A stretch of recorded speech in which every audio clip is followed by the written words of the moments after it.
my pleasure to introduce our next keynote speaker, Clint Mahlman. Clint is the Vice President of Retail Operations and Distributions with London Drugs. Clint is responsible for not only operations and distribution for one of the largest retail organizations in Western Canada, he oversees sustainable initiatives and comprehensive waste management programs at London Drugs.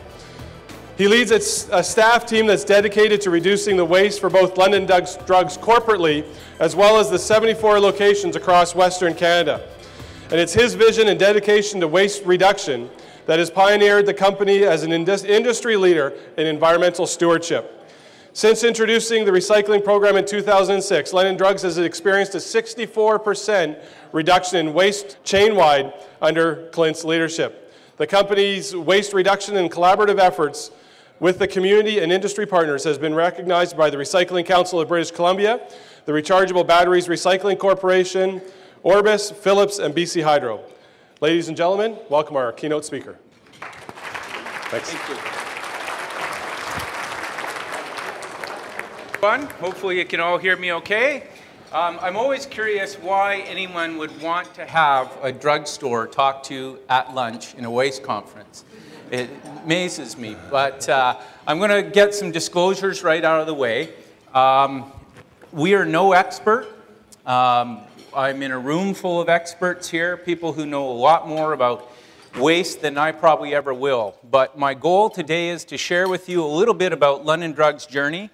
And it's been going on for a long, long time. And I'll describe a little bit about the history and some of the things that others tell us that are somewhat unique. And our goal here is to leave you, whether you're with government or private industry, regardless of which side of the table you're on, is some perspectives that you may want to think about when you're developing policy or implementing your own programs. I think one of the things that we have to keep in mind, there is a lot of great things going on. Tremendous amount. We heard from the speakers this morning and some of the regional success stories that speak to that very fact. And one of our great challenges, as you'll hear me talk about, is we don't talk about and celebrate the successes enough. So here we go. London Drugs is a 100% privately owned family company, started in 1945 right here in BC. We feel a little bit lonely. We're a rare breed of a successful family retailer still in business in Canada. We're owned by the H.Y. Louis Company Limited. You would know them in the Lower Mainland as primarily the IGA stores and London Drugs. We're one of Canada's oldest operating retailers at 107 years old, and a very proud family history. Because of that family history, it gives us enormous latitude that other companies may not have. And that is that the family's philosophy is you do things because they're the right thing to do, not because of accolades or expectations. And one of the themes that I'll be passing along is a lot of what you'll hear that we've been doing for decades and decades at London Drugs seemingly are new to conferences like that. And that's up until very recently, and in fact at Metro Vancouver's request a few years ago, we never talked about our programs. And I'll explain a little bit about why that is. We have a built-in paranoia about sharing our successes, and part of that is driven by a family philosophy, is that you never do this because you're going to get recognition, and we're loath to do that. Now, what we realized in talking about this in public forums is in many cases we were doing a lot of things that people saw was green. And that kind of surprised us because we thought it was just good business.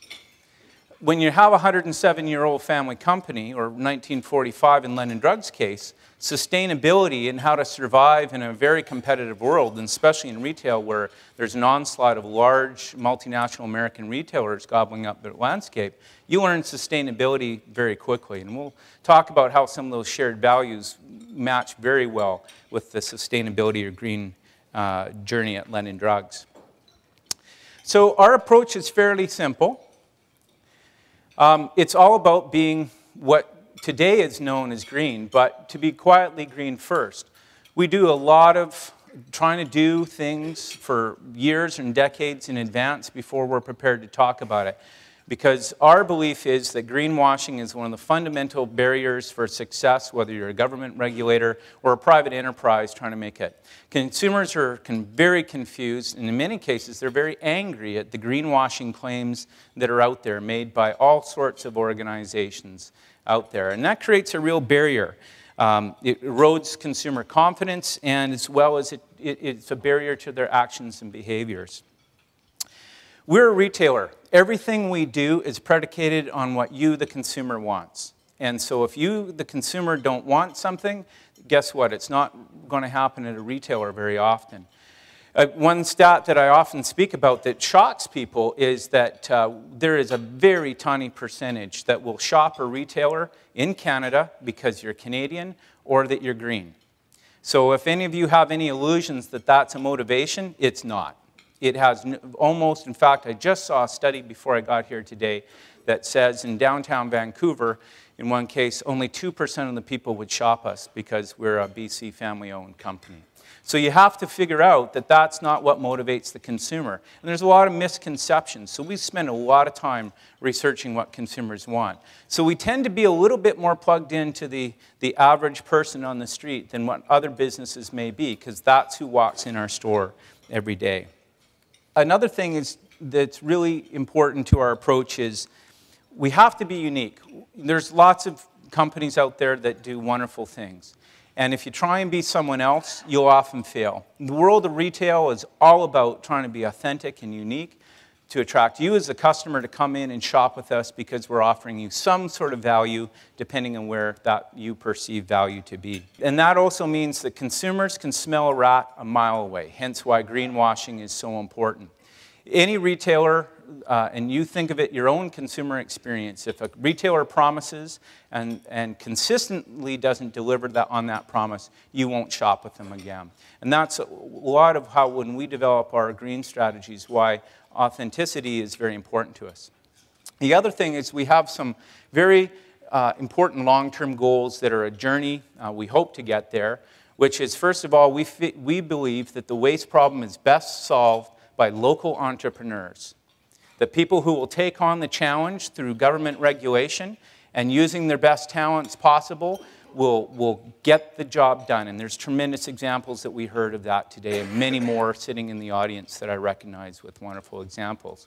For London Drugs, our ultimate goal would be to buy back what was our diverted waste from product back in, a perfect closed-loop system.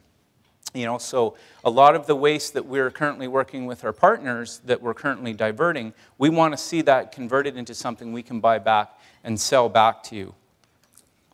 Now, as I mentioned, our studies very much reflect this public stat, which is that a lack of knowledge, approximately 50% of all consumers would do more if they only knew what it was about. And I can tell you, whether you're government or private industry, we confuse the hell out of consumers.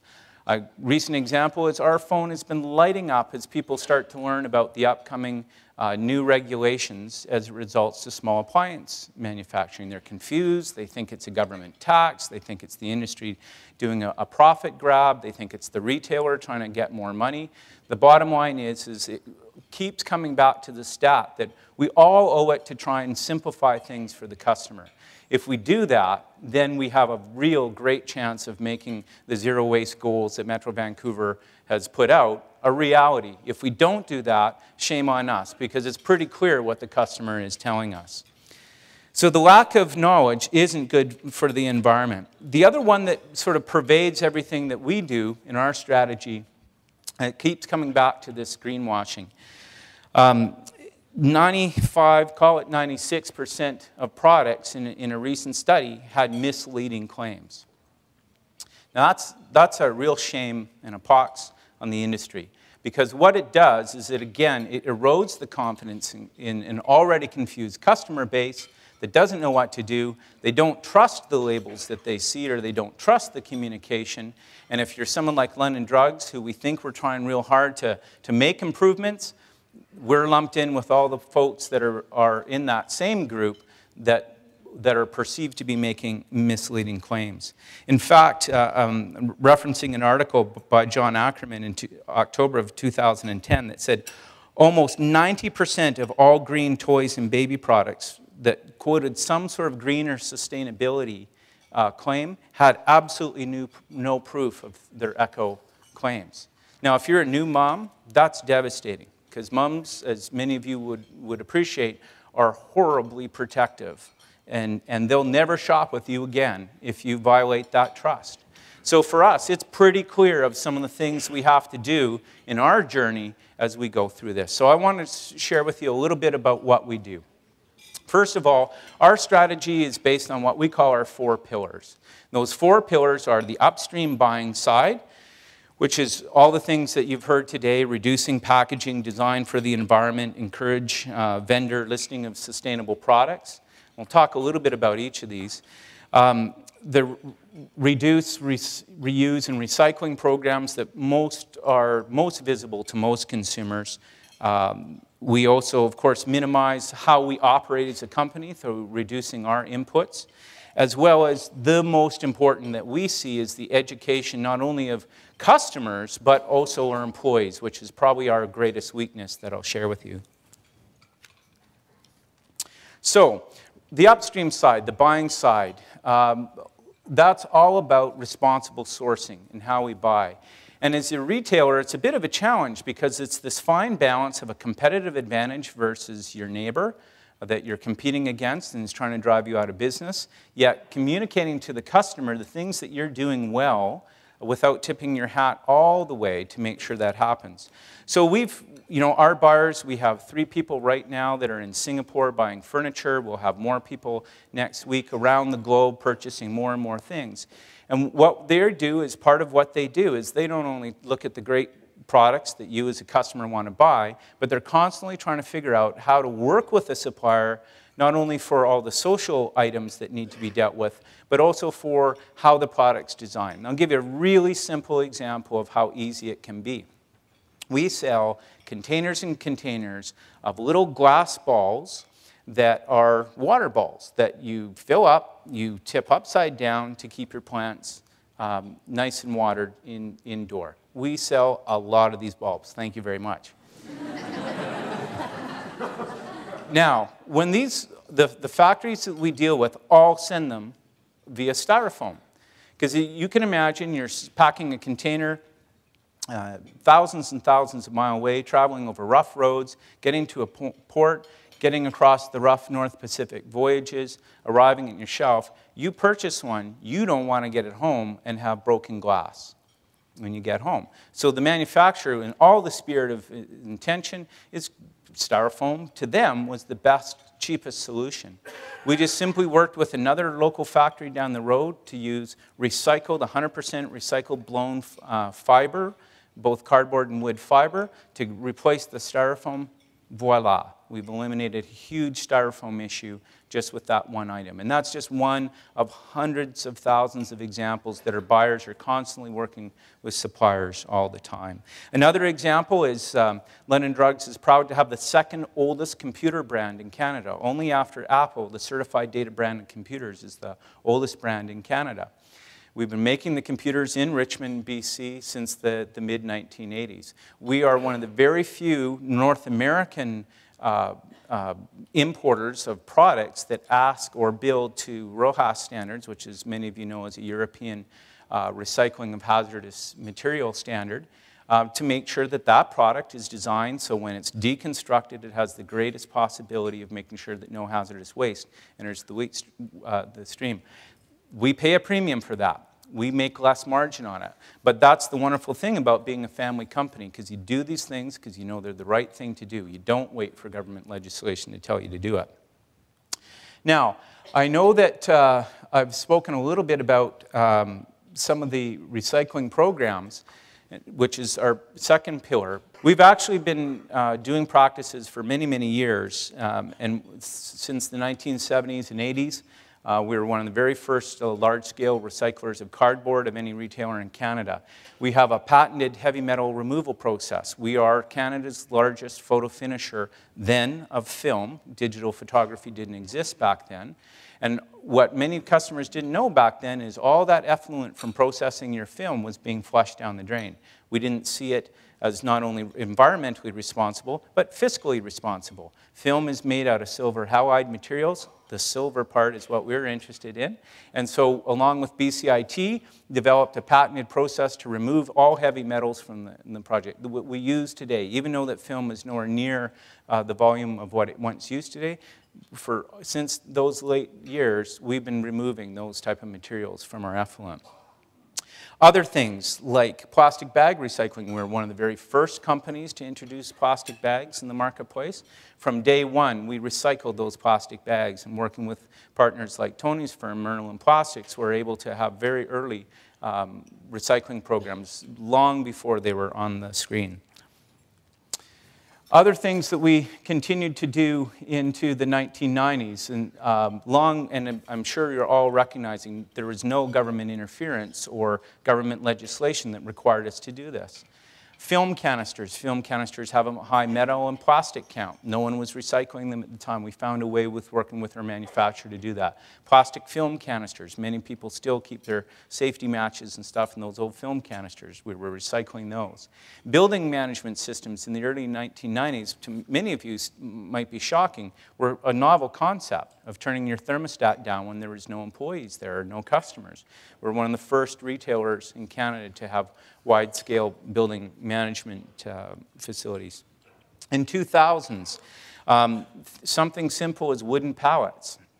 Very obvious. We heard about the challenges of wood in the Metro Vancouver stream. We've been recycling our wooden pallets since the early 2000s. Fuel management systems in our trucks and within our distribution center. We can talk about it today, but we were one of the very first companies that a local entrepreneur turned to run all our internal equipment within our distribution on hydrogen fuel cells, which is pretty cool at the time. And so, you know, it's fun to be part of those leading edge things that we were able to. You can see the list up there of some of the things.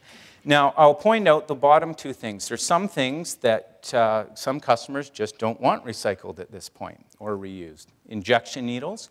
We are a pharmacy first and foremost. Diabetes is an extremely large disease in Canada, and there are literally tens of millions of diabetic needles going to the waste stream every day. It's not responsible as one of the largest retailers to allow that to happen. So we have, for a long, long time, have asked our customers, our diabetic customers, or anyone taking any injectable pharmaceuticals to please bring those needles back to us so they don't enter the waste stream. That was the key. Another one, which has devastating effects and often doesn't get the credit it deserves, is expired medications or vitamins. Now, we used to joke that there was probably some of the most relaxed fish hanging out the front of the Fraser River, given all the psychotropic drugs that used to get flushed down the drain. But the fact is, it has devastating consequences when any pharmaceuticals are flushed down, not only for their long-term biological effect within the biosphere, but many pharmaceuticals turn from being very beneficial to you to having devastating toxic effects. And getting those out of the waste stream is very, very important. So while we'd love to be able to find a way of recycling some of those products, sometimes the current technology doesn't allow that, to do it responsible. So we see it as our job, as our commitment to the communities we serve, to get that product out of the landfill so it doesn't devastate water tables for years to come. Today, we have tremendous amount of recycling programs. Essentially, anything that you buy at London Drugs can be brought back for recycling and or disposal in a responsible manner. To date, we appear to be the only retailer in Canada and possibly North America that offers that type of responsibility to our customers. And what we're trying to do is get back to that simplicity thing. Is we don't want customers to be confused and can this go here or can that go there, and I can only have 2 cans of this and I can put this in there. When in doubt, if we've sold it, we're responsible for it, and we want to take that burden off customers. So obviously we have all these different types of recycling streams that still are well outside of government programs or not necessarily on the horizon. Most notably, what we've been trying to communicate to customers is what we refer to as our Take Back the Pack program, is to make sure that when customers are coming back to shop at London Drugs, just simply bring back the packaging that they had. or if they didn't need it in the first place when they leave the store because the packaging has got the product safe to them, just leave it with us and we'll make sure that it's taken care of. Now, I talked about convenience, and I think the Styrofoam program that we have with our partner Genesis Recycling, and courtesy of Waste Management that originally brought Genesis to us, is a great example of what can happen when you make things convenient for customers. The vast majority of curbside recycling programs or plastic returns do not accept Styrofoam. We found a way in working through it to create a waste diversion for Styrofoam. And just in 3 short years, you can see that's a lot of Styrofoam. And you know how light Styrofoam is. So it's about, I think, I keep, because the train keeps getting bigger, it's about 90 full-size 53-foot tractor-trailer units that have not entered the waste stream in Metro Vancouver. So it's a pretty impressive number. We deserve no credit for that. That's our customers. That's our customers who want to do something. Remember, they're confused. They want to trust someone. Remember that stat. And so since they're shopping with us anyway, we try and have found a way of eliminating their confusion, eliminating the worry they have on trust to make sure that when they bring back Styrofoam with us, they know it's being handled responsibly. So all we're trying to do is just listen to our customers because they're always way smarter than we are. Our third pillar I spoke about is reducing our energy inputs, which is everything we do to operate the business. There's tons of technology. It's just exploding these last few years of everything we can do. But sometimes it can be really simple stuff, like putting skylights in our stores instead of a typical roof. That's a very low-cost way. All our ballasts are photosensitive now, so when you go into the store in midnight, it has the same candle power on the floor as in a bright sunny day in West Kelowna. And that's just using some real simple basic technology that's helped reduce our energy inputs. Other things, like we've totally upgraded our trucking fleet to make sure that it uses the most modern diesel technology. And also it's allowing us to run biofuels and starting to push the envelope and wanting to work with a sister company of ours, the IGA stores. We have a vision of being able to take all their green waste, turn that into biofuels to run our mutual truck fleet within the company. We hope to achieve that in the next few years. So there's a lot of things that we can do to reduce how we manage our inputs in our business. Our fourth pillar, which is communication. And quite frankly, this is the one that we struggle the most with.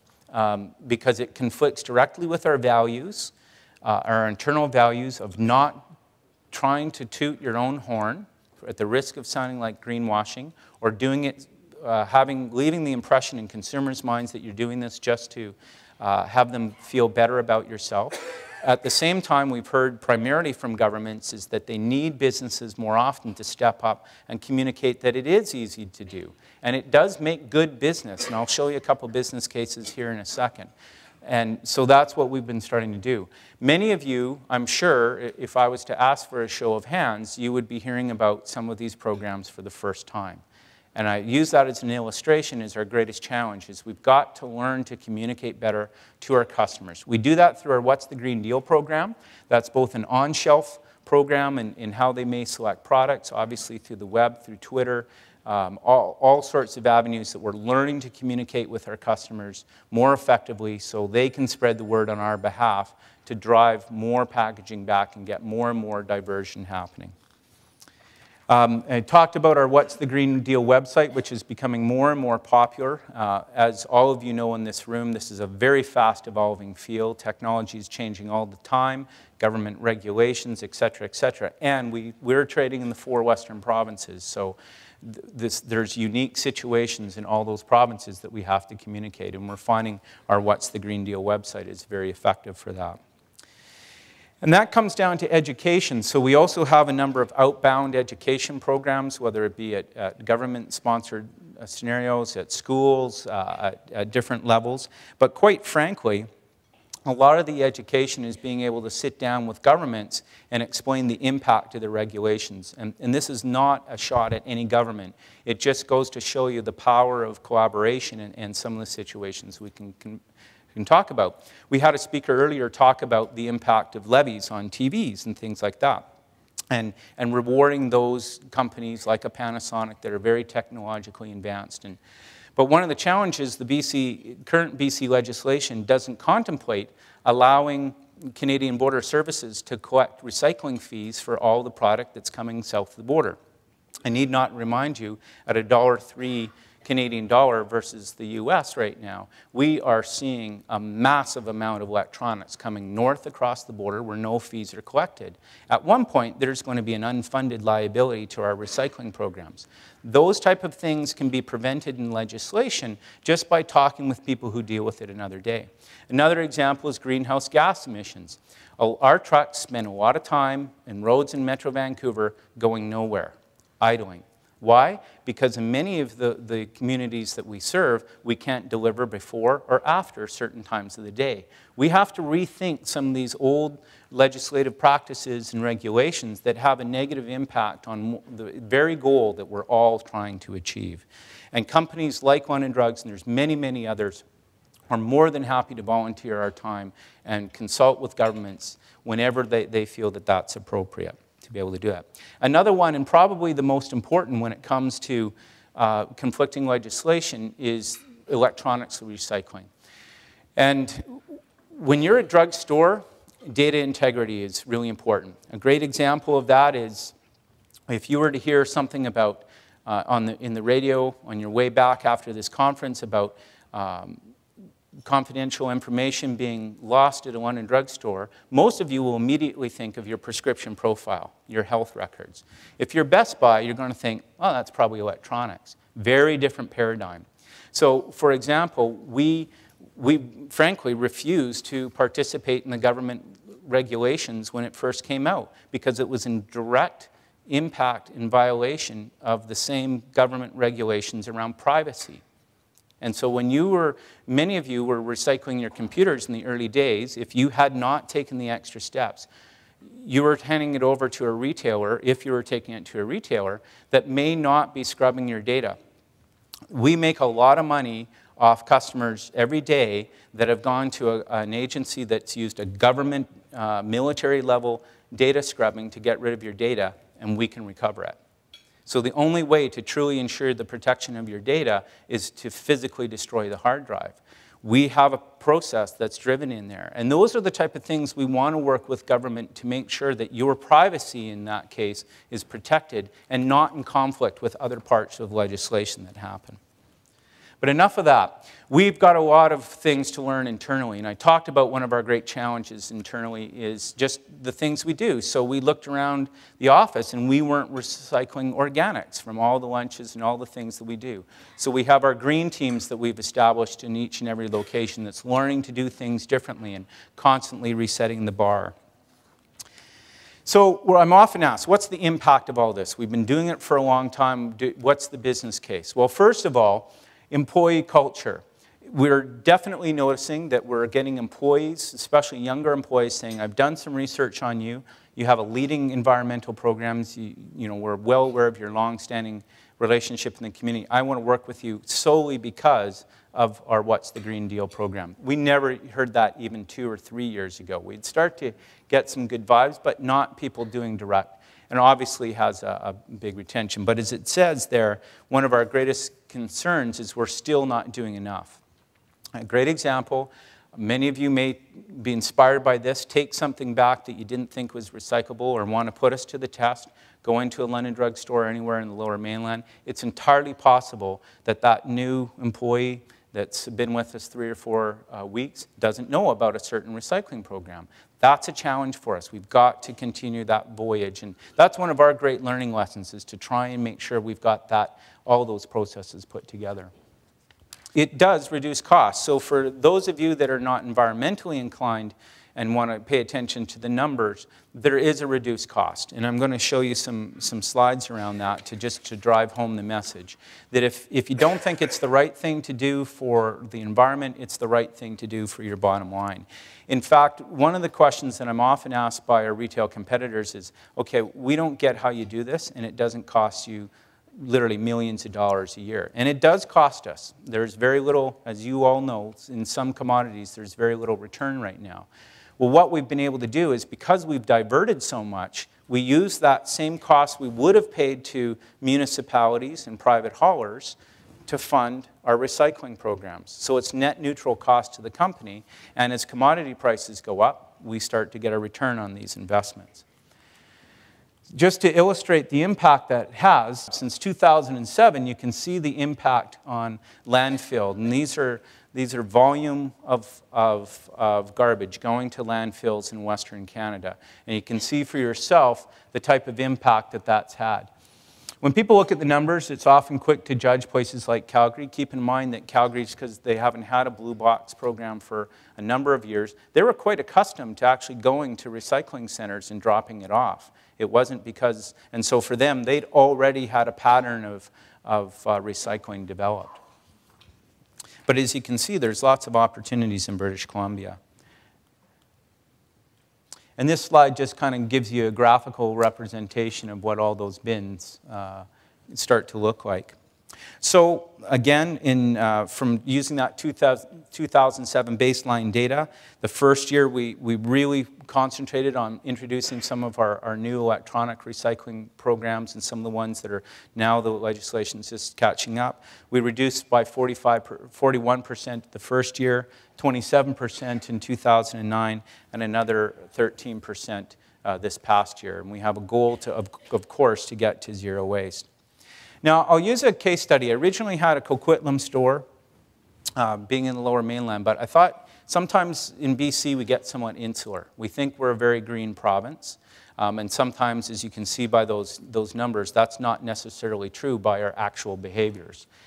This is Lethbridge. Now, if I was to put up, we were doing a marketing exercise, I think very few of you would say to me, yes, Lethbridge, granola, tree-hugging part of the world. I could be wrong. I'm pretty confident, though. As you can see there, in 2007, Lethbridge had approximately 4 bins of garbage a week going to the landfill. Today, they have 1 bin every 10 days, and this is actually a little bit dated. It's actually about 1 bin every 12 days. The store manager was just in last night talking about it. You can see the dramatic results, if you're a business, that this has in your bottom line. This is, and I'll point out in a second here, the financial impact. We're a private company, so we don't share numbers, but I'll just, in big, hairy numbers, give you a sense of, to the bottom line, this can happen. This is just one municipality in the West. We used to pay about $13,000 a year in yearly tipping fees in Lethbridge. Each and every year, it's my understanding, in Lethbridge, those fees have gone up. And even though in those years of all those fees going up year over year, I can tell you that we're paying substantially less than $2,000 a year in tipping fees. That's pretty dramatic savings. So again, depending on which part of motivation you are and where you are on your sustainable journey, there's something that calls out for you. So I've spoken about some of the things we can do, but there's definitely a lot of challenges that we face as a company and why we consider this a journey and far from thinking we do a lot of things right. First of all, it's easy to get into analysis paralysis. As a business, your first goal is to study the heck out of everything, figure out what's the best strategy, and you'll freeze yourself in doing that. Sometimes the best strategy is just get busy and do something. Because I can tell you, the more we can do, it's amazing the amount of criticism that comes with it. Before we used to talk about what we've done for years, we had virtually no consumers ever criticize us. The more that we talk about all the things we do, we get an enormous amount of criticisms. And it's all with good intentions. It's sustainable groups. It's hardcore groups that are much farther along in the sustainable journey, or customers that are much farther along in the sustainable journey and have a tremendous amount of knowledge. And sometimes what's forgotten about is we cater to a broad spectrum of customers that are in various stages of their sustainable journey. Some customers think it's a novel concept not to throw out a plastic bottle. Others, as we saw here today, can live with a month and only generate a small amount. Our great challenge as a retailer is we have to cater to all those customers so we don't lose any of them in the journey so we can move them along together. It's, as you all know, it seems like every day we look at something that suggests a solution, it seems like the next week there's another data element that says you're wrong. You know, it's the plastic versus paper bag argument. It's the greenwashing issues. And that's tough, because sometimes when you're trying to get support from our employees or customers, they're very quick to point out all this different data elements that can stop you. I've already spoken about internal communication, and that's something that we're just constantly fighting and struggling and listening to our employees to figure out how we can communicate better, so when they're talking to you, that same enthusiasm that we have internally as a company comes across to you to offer the solutions that we hope you'll take advantage of. And again, the two remaining points are just do something. It's easy to justify all the reasons why you can't, to think about cost, but if you don't take a step, you'll never directionally get to where you're going to go. And above all, for us, it's about being authentic, trying to do the things that you think you can do within the scope and power and influence that you have. We're blessed with the fact that we get to talk to our customers every day of the week. That gives us a unique advantage for listening and hearing. But at the same time, it's got to be something that people feel comfortable in hearing from London Drugs to make sure that they can work in partnership with us together to help Metro Vancouver and all the communities we serve look at our waste challenges dramatically different in the future. Thank you for your time.